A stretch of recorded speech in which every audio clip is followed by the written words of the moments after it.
યાત્રાધામ અંબાજીમાં કોંગ્રેસ પ્રદેશ પ્રમુખે માં અંબાના દર્શન કર્યા। અમિત ચાવડાએ ડેરીના વિવાદને લઈને પશુપાલકોને સમર્થન આપ્યું। અમિત ચાવડાએ દૂધ મંડળીઓના વહીવટકર્તાઓ પર પ્રહાર કર્યા।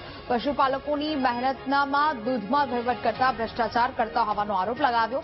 વહીવટકર્તાઓ માર્કેટિંગ, કોન્ટ્રાક્ટ સહિતમાં ખોટા ખર્ચા કરતા હોવાનો દાવો કર્યો। પશુપાલકોના ન્યાય માટે લડત લડવાની અમિત ચાવડાએ બાંહેધરી આપી છે।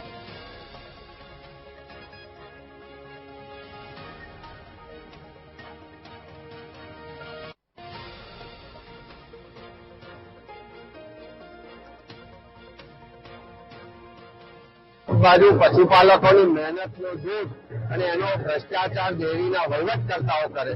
નોકરીઓમાં પૈસા લેવાય, કોન્ટ્રાક્ટમાં પૈસા લેવાય, એના પ્રોડક્શનથી લઈને માર્કેટિંગમાં પૈસા લેવાય, ખોટા ખર્ચાઓ થાય અને બીજી બાજુ પશુપાલકોને, સૂચિત મંડળીઓને નુકસાન કરવાનું, આ બેધારી નીતિ નહીં ચાલે। કોંગ્રેસ એના માટે લડત લડશે।